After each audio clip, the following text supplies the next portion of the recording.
Hi everyone, it's Sharon Goulet from digitalnomadwannabe.com, coming live from Melbourne. Sorry, I'm just a few minutes late as happens too often. There's some last minute technical problems. Now, if you're watching me live, make sure you say hello, tell me who you are, or just put a message because I'll see your name. It's nice to know that I'm not talking to nobody out there. Now, this is an SEO Q&A, so feel free to write questions at any time. I've got a whole lot already from the DNW community in the Facebook group. So I've got those to go through as well. So I've got lots to talk about, especially in regards to link building, better ways to do it, and how that all works, how you can tell what your rankings mean in Google Search Console, how long it can take to rank, although that one's just really how long is a piece of string, but we'll talk some more about that and some other things as well. So hi Oliver, I can see Jan is watching too. I don't know, it tells me some people's names sometimes that they're watching and not others. I don't know why. But before I get stuck in, I do want to say that I'm running an affiliate marketing free online workshop next week. So that's really exciting. One of the sessions is about this time next week, and there's 2 others as well. I've added a time in early morning for me here, so it hits Europe at a better time as well, like I've been asked lots of times. So it'd be great if you wanted to come along to that. It's called Discover a Simple 4-Step System to Make Money from Blogging Easily and Without Fear of Failure. And I'll walk you through exactly how I do affiliate marketing and my strategies so that you can do it too. So you have to sign up for that because you have to get the link and all of that, and you know there's only so many slots. And you can do that at digitalnomadwannabe.com/free. So you just got to put digitalnomadwannabe.com and then /free, FREE, that is, not the number 3. But let's dive into some questions. So Layla asked about the vocabulary around ranking. What does it mean to rank for a keyword, or when people say their page ranks? Now, they could mean anything at all. So you're not stupid if you ask them, what do you mean? Because I've definitely noticed in Facebook groups that some bloggers will say they rank when they're like page 6 or something. And to me, honestly, that's not what I would call ranking, because if your site is indexed, your page ranks, right? It's things are going to be there somewhere. You just might not be aware of it because they're so far back in the rankings. So yeah, ask people. Like for me, I would probably talk more about ranking well rather than ranking. And to me, that would be first page, maybe top of second page if your post is fairly new or whatever. I mean, I wouldn't be excited about being second page with an older post that I'd already worked on a while ago. If it's a new post, I'd be like, yeah, it's starting to rank well. You know, it's getting up there. But yeah, just ask people what they mean. So Layla also wanted to know about the numbers in Google Search Console and what do they mean. If I see a word at position 1.6, what is that? So this would be, if you're familiar with Google Search Console, you go to Search Analytics and you can see the keywords that you rank for and where. Now there is problems with this, and when you see the ranking, it's very problematic. Now, first of all, it's a fraction because it's an average. Okay, so that's all. That's why it's 1.6 and not 1. But what you've got to remember with these too is that it only averages out the positions when you've actually been shown in search results. So that means someone has been on a page in search where when one of your posts is listed for that keyword. So this means you could see an average of 1.6, but actually most of the time your post is at page 200, but it just so happens a couple of times that people, a couple of times when people were looking, you did rank on that top page and you average 1.6, but you're not there in general. So it's always useful to look at the number of impressions as well.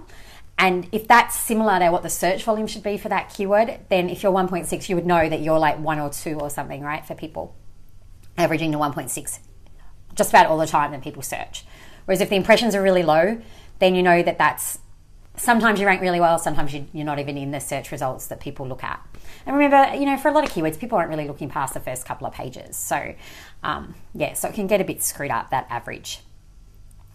Also, it doesn't mean that that's what you will see, because search results are personalized and localized, so like I'm in Melbourne City. If I went to Bali today, I could see different search results. So that has an impact too.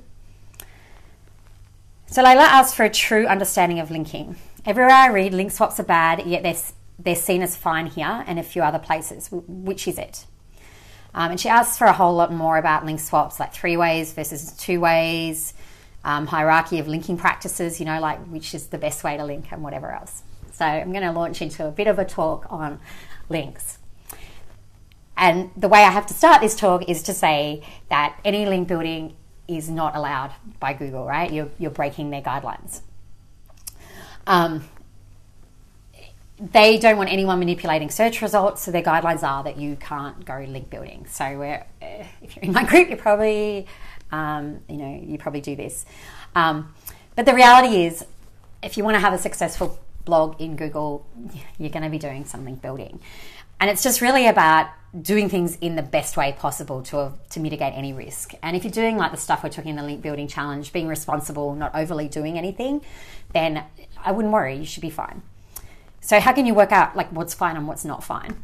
The way you want to look at it is how Google looks at it, which is they work out what a natural link profile looks like for blogs similar to yours. So they do that by analysing, the zillions of websites out there. What does a link profile normally look like? What do links look like to a website that are like that site? And what you want to do is replicate those. Okay, so you want to look natural, because then Google will see you as natural and nothing will happen. So that's both in the types of links, how often you get links, all of that. So that's what you're sort of taking into account when you're working out what's good or bad. So that's why things like guest posts can be the best. And Google has said you're allowed a guest post, right? But you should always be doing these things right, mindful of getting the traffic of the person site that you are posting on, according to Google anyway, right? And then the link, they have to put a link in there because you're writing the guest post to get access to their audience. They need to be able to find you. So guest posts, you're pretty damn right with guest posts. I wouldn't worry. If you put 100 on a site today when you've never done any before, that could look dodgy because you'd suddenly get a whole lot of links, and that's not what's natural for your site. So that could look a bit weird. But the types of levels that any blogger is likely to do this type of stuff, I would not worry about that. So things like collabs are not so bad. That's pretty normal for bloggers to do. You're getting access to the audience. Comments. How many comments has a lot of us written, especially when we start out. If you go in those like comment pods where you're all commenting on each other, it's pretty natural for a blogger to have a lot of comment links. So again, it's fine as long as you don't go crazy. If you write one of those bots that puts 1,000 comments out there this week with those spammy, annoying comments that a lot of us get on our blogs, that's going to look unnatural, right? If you're just doing things that look natural, you'll be okay. Now, the ones that are most confusing at all, I think, is link swaps, because link swaps, so say you've got the spectrum, right, with link building. We often talk about white hat, black hat, grey hat. And white hat's what is the most natural and the least likely to get you in trouble. So everything I discuss these days is white hat.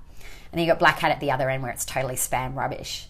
Now, link building could be anywhere in that spectrum depending on how you do it, okay? Whereas like guest posts are going to be up here as long as, you're not giving the same post to 100 sites. But link building could be there, could be down here. And that just depends on how you go about it. Like you need to be always just building natural links, what fits in naturally, okay? So don't link swap with someone where they can't fit your link in a natural way, that it doesn't make sense to their content. Also think about how many link swaps you're doing and the anchor text. So the anchor text is the text that goes on the link. So when someone links to your site, they'll have some text on the link. Where I see a lot of bloggers doing stuff that I consider risky is when they're wanting to use their anchor text in that link, their main keyword in that anchor text. So say you want to link to your new post on things to do in Melbourne. If you went and link swapped, so you got like 5 new links to that post, all with the anchor text, things to do in Melbourne, it could help you, right? Like it is powerful to have the keywords in the anchor text, but it looks incredibly unnatural. Because that's not how people link naturally. So that could stand out to Google. What can be interesting is to go use a tool like majestic.com and put your blog in, and it'll give you a little pie chart of like what words people usually use when they're linking to your site. And I bet you're going to find that, you're not seeing keywords in those. So it's just not natural. So be careful of that. Like I don't link swap to people asking them to use my keywords ever. And it's really not necessary. If you want to do an ideal link, it's not putting the keywords in the anchor text, it's putting it as close to it as possible. So you could say, thinking about going to Melbourne, read this great guide of things to do in Melbourne here, and then just linking on the here. Like Google will relate those things together and it will like remove that risk. But of course, when you're link swapping people, you don't always have that control. But where it plays a bigger part is if you're swapping with someone who's demanding you do the anchor text, that to me is always a bit of a red flag. I don't like to do those. And it's why I stopped using like the travel blogging link swapping group, because it was too rampant. And there was a lot of people in there too that seemed like every time they had a new post, they wanted to build links to it and they were asking for links. Again, what is natural for blogs, right? Do you think it's natural that every time you write a post that you get 10 natural links to it the day it's posted and they all have the anchor text linking to it? I don't know about you, I've never seen that happen. So no, like if it's not natural, it's going to, that's where you can get in trouble. So when you're link swapping, it's fine as long as you're keeping it relevant, you're not overly doing it, and you are watching what you do with your anchor text. And not just yourself, but the people you're swapping with. Because if that's the practice that they're following, doing some of those things that are risky that I've just talked about, if they end up in trouble, you can end up in trouble for linking to them. And I just don't think there's enough gain to take that sort of risk. But I do think some link swaps are good. I think, why not use them? They're a really quick and easy way to get a link. They can be quite powerful. And yeah, just use them in moderation. Don't have it as your only form of link building. Make sure it's incredibly natural. Try to avoid using exact match anchor text. So exactly matching the keywords. At most, I would only ever do that once per post to have the exact match, or not at all. So yeah, hopefully that's helped. Layla's also asked about whether three-way link swaps, two-way link swaps, how that all works. Basically, when you're linking back and forth between two sites, you somewhat diminish the value of the link, okay? Because it can just look to Google like you swapped or whatever. Compared to like when someone's voting, like giving you a link and you're not giving it back, so it seems more legitimate that they're placing your site in high regard. So three-way link swaps can help with that compared to two-way, but Google can still see that pattern. So, I mean, I do it, you know, it's okay, but it can be like that. What can be a bit better is swapping with someone like me, really, that has multiple sites, so that you can, you know, I can link to your site from one and then you link to a different site of mine, so it's like a chain rather than a circle. But again, if you're someone that has multiple sites, you've got to be careful about doing that too much too, because Google will start seeing all those relationships, and it's not natural for that, all your links to be built that way, right? So everything in moderation. So hopefully that all makes sense. If I was going to put a hierarchy, I would put guest posts at the top. I think good link swaps can come in there next, if they're really good ones. Following a lot of what I said, I don't necessarily mean high DA. I mean like doing everything I said then. Probably collabs, and then commenting, if I was going to put it there. But it really depends how you go about it. Okay. I can see there's a lot of people watching now, but I'm barely getting any hellos. So let me know if you've got a question, and just say hello anyway, because it's nice. So some techniques for fitting more keywords into posts without being spammy. Okay, so how can you fit more into posts without being spammy? And actually, there's another related question I've got here too from Jan. Hi, Jan. Which is about stuffing too many keywords into posts can be detrimental. What is a good ratio of keywords to total words? Now, I don't think there's a good ratio. I'm going to answer this first, and I'll talk about how I do it. Hi, JC. And hi, Rachel. Yay. Hellos. But I wouldn't say it's a ratio. What you want to watch is that your article still sounds natural. I think as long as it sounds natural, it doesn't really matter how many you put in, you know, the more the better from the SEO. So yeah, I just don't think there is. What is definitely really hard is being able to work out yourself what seems natural or not, because once you're aware of keywords, you know, it's really hard to, you know, it sounds really unnatural to yourself, even though it probably doesn't to anyone else. What could be a good practice every now and then is to write one to a ton of keywords and get someone who knows nothing about SEO to read your article and just ask them what they think and see if they say anything about it. And I'm betting they won't, because I think we're just overly conscious and that we would not do it too much. That's about all I can say about that.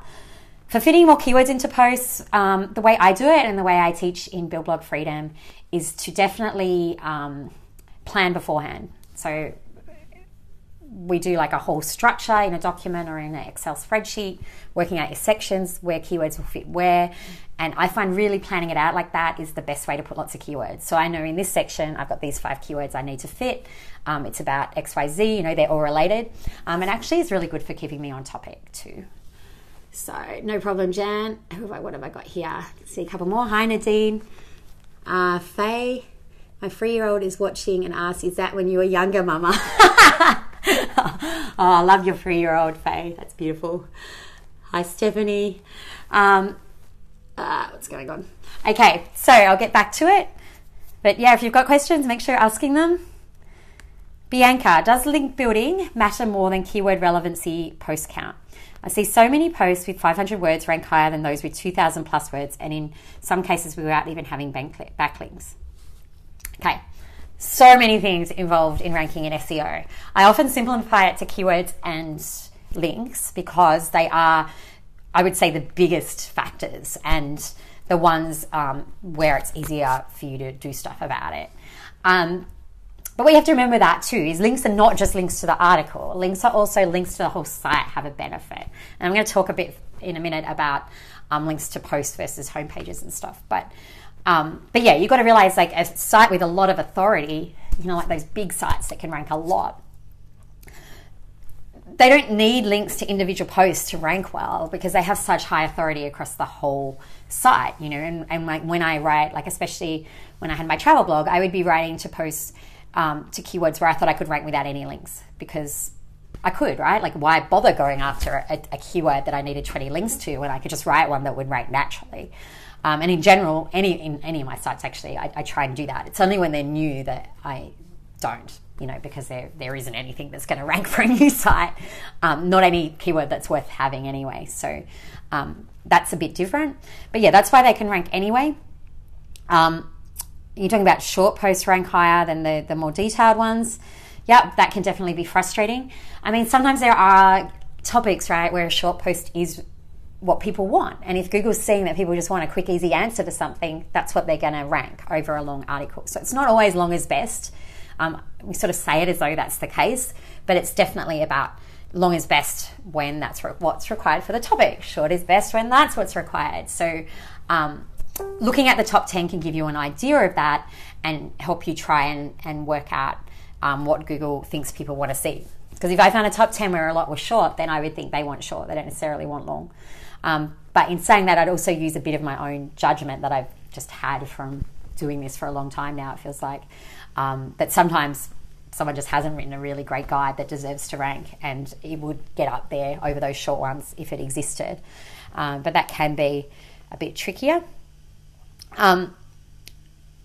I would say link building and keywords, I wouldn't even put one above the other. They're like both really important because it doesn't matter how many links you have really. If you're using keywords in a bad way, you're going to have to be like, you know, one of those really high DA sites like TripAdvisor or something to be able to rank without using your keywords bar.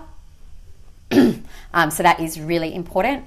And if you're using your keywords really well, it's definitely easier to beat those high authority sites because they're not. But yeah, links always help in there. I hope you feel like that's an answer, Bianca. Let me know if it's not. Oliver asks, and hopefully you're still on, Oliver. I should have done you at the beginning. What is the best way to find keywords to rank when you are below DA10? Do you just write posts knowing that in the long run they will start to rank as your DA increases from backlinks and other techniques? Yeah, the way I do it is pretend that my DA is 30 and use that. And I always work on link building. So if you've been following my new case study, I worked on link building before I even had really a proper site, before I wrote any articles to keywords. I just think it's that important to start growing your authority when you're a new site or you've got a low authority at the moment because you haven't been building links. It's really key, and I would put more effort into that than writing to keywords actually. But you will need the keywords to get those rankings eventually. But the rest of it is more time, you know, like, so you need to get your site aging, you need to get those links building to help with that. And then when you put the keyword articles on, they'll have a much better chance of going well. Because yeah, when you're below 10, it's going to be really hard to rank for anything. You know, you just think, how often do you see that? I look for keywords a lot. I don't see it very often. Even when there's stuff below 20, it can be a bit of a surprise. And I actually usually assume that it's just that the DA is really not reflective at all of where they are and they haven't seen many links. And the other thing is too, a lot of the really easier keywords where you'd have a better chance, they're that easy because they don't really lead to anything. Like they have no value as far as advertising or affiliates or anything. So is it worth putting the effort into those articles anyway, would be my question. I think you just have to pretend your DA is higher, work on those links. And what's great about doing that from the beginning too is that when you're working on your links, you can put a fair portion of them to your new posts. So that can help them rank even when your overall authority is not very high. You know, it can help boost those posts so that you can start getting traffic quicker. Also, I sometimes see someone on page 1 with a low DA, like 16 to 21, sandwiched between the high ones. Does that mean with proper keywords I could squeak in there? Well, I kind of just answered that, didn't I? I always sort of assume that they've got more links and authority than what Moz is showing. It is a good sign, but I would want to see more than one side. If you like, I like to see 3 lower sites to feel confident in a keyword. So yeah. Owen, most white hat SEO courses blogs teach us to write epic content, then outreach for links. Works especially well for blogs which have already linked to a similar topic. Does this work in the travel blogging niche though? Seems like everyone in the industry talks about their rates when a link is involved. I must admit, I've read so many of those white hat articles over the years that just tell you to do outreach and they give you an email template. And as someone with multiple blogs and sites who get so many of those emails, like I really struggle to believe it's as effective as what some of those people would have you believe. Because why would anyone just go add a link to some post? Like, I don't ask for money. I just can't be bothered. Like, yeah, because I assume you mean like when they're talking about just sending emails going, oh, I've got this great series, so you should link to it. I can't see what's in it for people. And if you really want to take this approach, I think you have to really think about, put your blogger hat on, and when you get those emails, what would make you link to it? Because someone just telling you to is not enticing, it's just annoying and it's spammy. You need to think about what you offer them in value first. I would definitely be reaching out to them first and building some type of relationship before asking something like that if I wanted to see positive results. Yeah, it definitely doesn't seem to work in travel blogging. I don't see how it works in any niche, to be honest. I certainly get those emails still. I get multiple a day to Digital Nomad Wannabe, and some of my other sites. And they're just so annoying. I wish, I keep spamming them now. Because I've had a couple in the last couple of weeks, and they just send me like every second day, oh, you didn't reply. Well, because I don't care. So I would be really careful about how you do that stuff because it's just a way to win enemies in my mind. But in saying that, I hate to talk down techniques I haven't used, and I have not used this because I just don't see how it's anything but annoying people. Faye. Hello again, Faye. Do guest posts give you the most link juice? It depends. It depends how authoritative the site is. What is great about a guest post and why I took it up is that you get a bit more control. Now, you definitely need to talk to the person who'll be hosting the post to find out how much control you have, and I would be looking for ones where they let you link within the text. That's pretty crappy when they only let you have a link down the bottom. And I would try and link to like 3 different posts in your homepage if possible, whatever they'll allow. Put a link as close to possible as the top of your article. Putting keywords near your links like we talked about earlier, and doing things like that. So someone who will allow you to do all that is great. And because hopefully you can do all those things and, you can make the article relevant to a topic that you want to link to too, that can help you get more power from the link. But it still depends. If you do a link swap with someone with much higher authority, then that's probably going to be worth more than that guest post. So that's why link swapping can be, quite attractive because it's much quicker and easier. There's different things to weigh up there.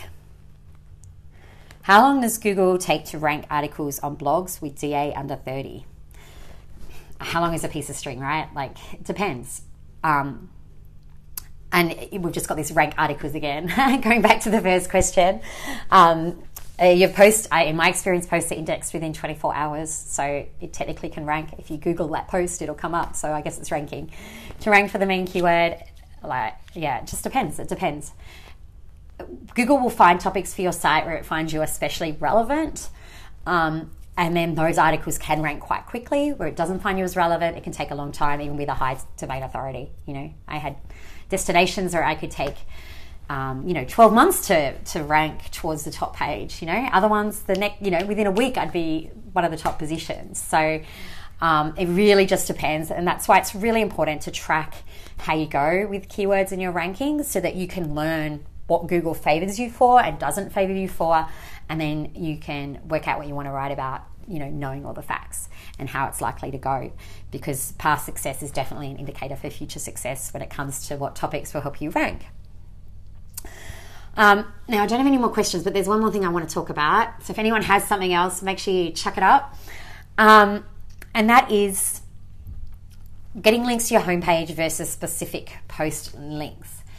Now, a lot of times I do sell getting links to specific posts, really just because I'm simplifying advice a lot of the time. No one wants to read a 10-minute, every time they ask about, about getting links to a post, a 20-minute explanation. And the reality is, generally specific post links can be really great because they'll really help those specific posts. I tend to concentrate on and talking about them a lot where I used to, because I already had a site with good authority, and so I would just focus on individual posts.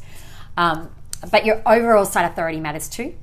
And getting links to specific posts helps to grow that, no question, as long as you've got good internal linking, right? So if you're just getting all your posts, if you're getting links to one post and that post doesn't link all around your site, then you're not really getting the benefit of those links across your site. And that's why links to the homepage can be really good, because links to your homepage is usually the best linked up page to everything else. And it should, well, hopefully you've designed it that way. So that means links to your homepage can have better benefit across all of your site. So I find it good, especially with lower authority sites that I'm trying to build up, or new sites, to really try and do both. So I might do more like 50-50, 50 to homepage, 50% to homepage, 50% to other links. So it is good to do homepage too. I tend to save, like ones like comment links or whatever, I just put to the homepage. If you're commenting on a post that's on a specific topic, you have a post for it, could be good to go to that post. But yeah, there's, or I'm doing collabs and I don't have a post on that area, so I'm in up the homepage anyway. I find it kind of just works itself out. But there is definitely benefit to doing some homepage ones too. And I can see there's another question. Helena, from previous content, is it good to go back and edit the title's content to be more SEO friendly, or does it hinder SEO, and how often should I be doing this? Definitely great to go back and edit old content. It's like one of the most powerful things I could tell you to do with SEO, for sure. Even if it's performing really well, I do annual updates on posts that perform well, and then I find they go even better. And especially for the first few months afterwards, they might go from being like 4 to 1. So it can be super powerful. Definitely want to make it more SEO friendly. The only thing you might want to watch is changing the URL, but I've done that lots of times now, really. And if it's going well already, I find it drops for a few weeks, but then it comes back again. But if it was going really well, I probably would just leave the URL to itself, but otherwise I change them too. No problem, Helena. And yeah, I do. Yeah, so I do it like an annual thing, but that's different because I have things set up pretty well to start with. When you first get, when your eyes become open to SEO and you learn all this stuff, it is such a good idea to go back and just edit a whole lot of existing posts and fix them for SEO. If the topic works with that, go through, do a keyword research, treat it like a new post, and see if you can add keywords that would make sense, where you have a chance of ranking for, and all of that. Because really it's much quicker to edit what you have than create new stuff. And existing posts have the benefit of age already. And they might already be ranking a bit. So it's a lot quicker for Google to sort of give them an improvement in ranking and give you more traffic than what it is with a new post. So definitely have optimizing existing posts as one of the things you work on. When people join Build Blog Freedom, they get a list of everything they should do for the next 2 months if they want to follow it, just to make it super easy. And optimizing old posts is definitely a part of that. Even if you're only spending, like 5 hours a week, I'm like, you need to spend some time doing that.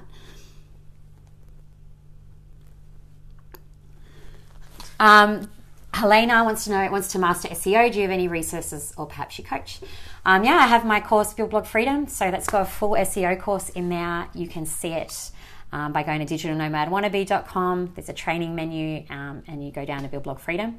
Or I'm pretty sure it's digitalnomadwannabe.com/freedom is the URL, and it'll take you there. So that's got a full SEO course along with other things. And I do plan to sell the SEO course by itself. Hopefully in the next couple of weeks, you'll have that option as well. I don't do personal coaching, just don't have time. Prefer to just stick with the group programs. Oliver, starting out, how many backlinks, guest posts should you try to obtain that look realistic to Google? I'm not really quite sure what you mean about realistic. I mean, I just get as many links as I can. I think my new site in the case study, I think I'm on to about 70 plus. I did like 10 collabs last week, which will all be coming up. I got lots in the D&W group, which was great. Seems to look realistic to it. It's going really well with traffic. I haven't checked this last month, actually. Well, I kind of check. I just haven't checked the overall figure. I can see that it's going up still, and it was 20,000 last month. So for a site that was only built 8 months ago and didn't have any keyworded articles till December, I'm pretty happy with that. So Google seems to like it. I've done 0 guest posts, actually. This is just a project I do in a few hours a month. So yeah, actually it's just link swaps and collabs. And it's done that. So yeah, any other questions before I leave you? I'm just going to quickly double check nothing else was added to the group.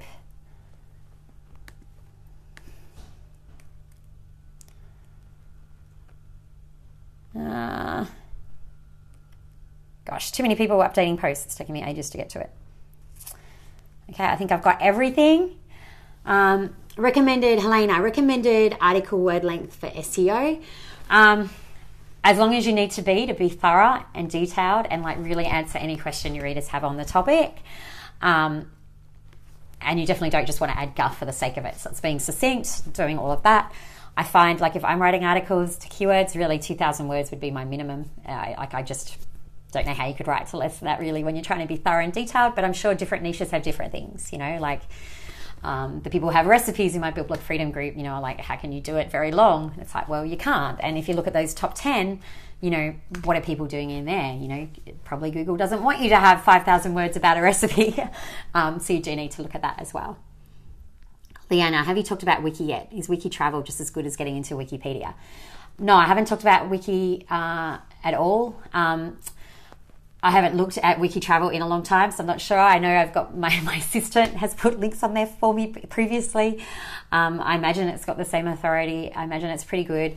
But I mean, in saying that, if you were going to put a list of authoritative sites in the world, would you put Wiki Travel on the same tier as Wikipedia? I wouldn't. So I would say it's not quite as good, but doesn't mean it's not good.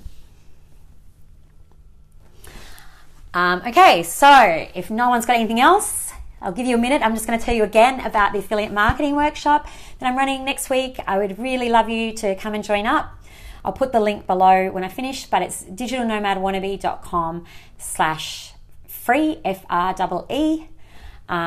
You can sign up for a time. There's 3 different time slots to hit different time zones. So join up, come and learn about affiliate marketing. I'm going to be showing you my proven 4-step system. So this is a system I've done on multiple sites, multiple niches. I do it all the time. I'm doing it on my newest site. So I know it works, and I really look forward to sharing that with you. No problem at all, Helena. And if anyone has any questions, it's best not to put it on this live thread because lives show questions in all funny places, so it's hard for me to see new comments. Just go put it as a post in the Digital Nomad Wannabe Making Money from Blogging Facebook group, or if you want to find that and you're not in there already, digitalnomadwannabe.com/community. But yeah, join up for the affiliate marketing workshop. I hope to see you in there. digitalnomadwannabe.com/FREE. Bye bye.